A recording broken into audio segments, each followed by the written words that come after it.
Reminder that this book is actually a compilation of 66 different books of different genres written by about 40 different people over the course of 1500 years.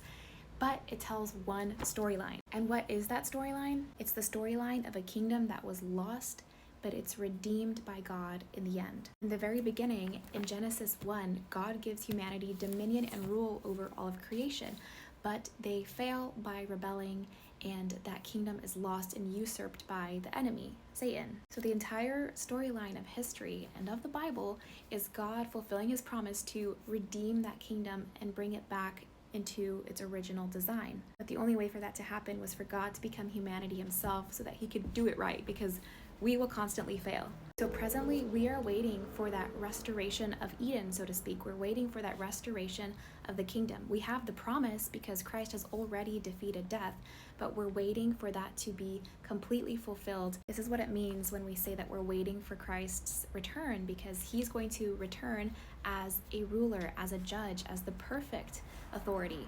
After the 7-year tribulation, we will be priests of God and of Christ and will reign with him for 1,000 years. So not only is Christ going to reign, but he wants to bring us along so that we can rule and reign with him. This is the greatest epic ever told. We are like a damsel in distress that Jesus comes to rescue and save and marries, which is why we're called the bride of Christ, and he wants us to rule and reign with him, even though we don't deserve it. I cannot think of a better love story.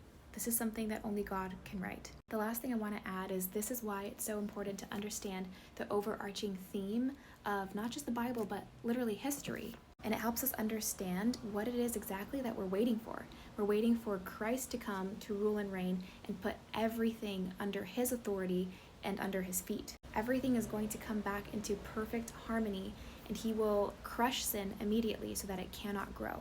So I don't know about you, but this gives me a lot of excitement for when Jesus is going to return on his white horse.